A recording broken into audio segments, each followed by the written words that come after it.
തിരുവമ്പാടിയാണ്. തിരുവമ്പാടി 8-5 തിരുവമ്പാടി 8 പോയിന്റുമായി മുന്നിൽ കയറുന്നു. 8-5 തിരുവമ്പാടിയുടെ മനോഹരമായിട്ടുള്ള ഒരു കാഴ്ച. 8-5 തിരുവമ്പാടി അതിൽ ഉണ്ണിക്കണ്ണനാണ്. ഉണ്ണിക്കണ്ണൻ മനോഹരമായ കാഴ്ച. ഇതെങ്ങനെയാണ് വാക്കുകൾ കൊണ്ട് വിശദീകരിക്കാന്ന് എനിക്കറിയില്ല. പ്രിയപ്പെട്ട പ്രേക്ഷകർ കണ്ടാൽ മതി. 8-5 തിരുവമ്പാടി മുന്നേറിയിരിക്കുന്നു. 8-5 8 പോയിന്റ് തിരുവമ്പാടിക്ക്, പാറമേക്കാവിന് 5 പോയിന്റ് മുന്നേറിയിരിക്കുകയാണ്. ജെയിംസ് സാർ, ഇതിന്റെയൊക്കെ പിന്നിൽ പ്രവർത്തിക്കുന്ന കലാകാരന്മാരുടെ ഒരു നിലവിളക്ക് പോലെ, ആ നിലവിളക്കിനകത്ത് ഒരു തളികയിൽ ഉണ്ണിക്കണ്ണൻ അല്ലെങ്കിൽ അത് പല പല ദേവീ ദേവന്മാരുടെ ചിത്രങ്ങൾ ആലേഖനം ചെയ്ത കുടകൾ, അതിൽ വ്യത്യസ്തമായ നിറങ്ങൾ, അതിലേക്ക് വെളിച്ച വിന്യാസം, ലൈറ്റുകൾ അണയ്ക്കുമ്പോൾ അത് തിളങ്ങുന്നു.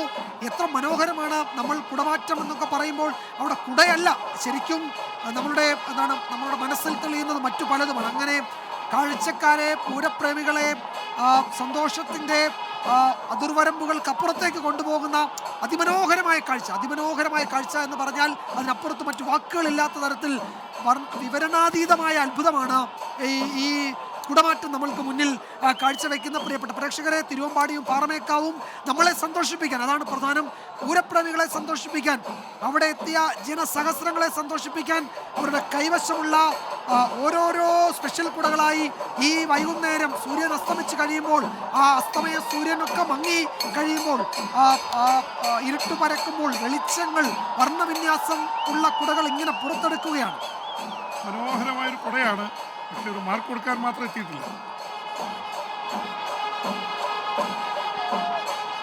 ഇതില് ഉണ്ണിക്കണ്ണൻ വളരെ മുന്നിൽ നിൽക്കുക. മനോഹരമായിട്ട് എത്ര കലാകാരന്മാരായിരിക്കും ഇതിന്റെ പിറകിൽ പ്രവർത്തിച്ചിട്ടുണ്ടാവുക. അവർ ആസ്വദിക്കുന്നുണ്ടാവും ഇത് കണ്ട്. നമ്മളിങ്ങനെ പറഞ്ഞാൽ മതി, അതിന്റെ പിന്നിൽ എത്ര മാസങ്ങൾ ചെലവിട്ടായിരിക്കും ഇങ്ങനൊരു. അതെ, ആ കലാകാരന്മാരെ ഈ ഘട്ടത്തിൽ നമ്മൾ എങ്ങനെ അഭിനന്ദിച്ചാലും അധികമാവില്ല.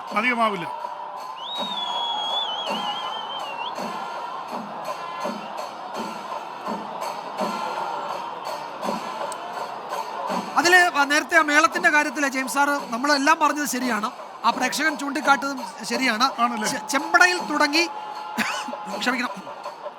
ചെമ്പടയിൽ തുടങ്ങി കൊമ്പും കുഴലും ചേർത്ത് പാണ്ടി മേളമായി പുരോഗമിക്കുകയാണ്.